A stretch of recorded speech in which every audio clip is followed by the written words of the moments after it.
question. The member from Toronto Danforth. Thank you, Speaker. My question to the Deputy Premier.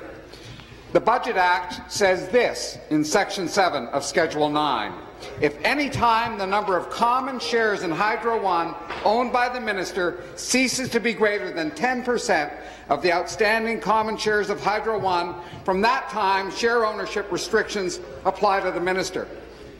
Speaker, the Premier is promising that the province will own 40% of Hydro1. So why is she making plans for Ontario to hold less than 10% of Hydro1? Well, Speaker, I can assure the people of this province, Speaker, that the government will hold a minimum of 40% of the shares.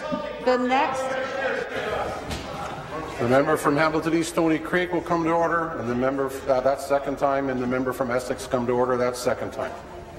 Carry on. So, Speaker, we are introducing legislation that would mean government cannot own less than 40% of Ontario Hydro shares. No other shareholder would be allowed to own more than 10%. Key decisions require a two-thirds vote. Two-thirds vote, we will own a minimum of 40%, Speaker. We will retain that important control. All of Ontario One's officers would be required to reside in Ontario. Head office. Thank you. Supplementary. Well, it's clear the Deputy Premier needs a briefing from her finance officials. The Premier keeps insisting that she's only going to sell 60% of Hydro1. But yesterday, we learned there is nothing to prevent the public ownership from getting diluted far beyond 40%. When the Premier first won her seat, the Ontario Liberals were committed to keeping Hydro in public hands. Now she's planning to sell 60%.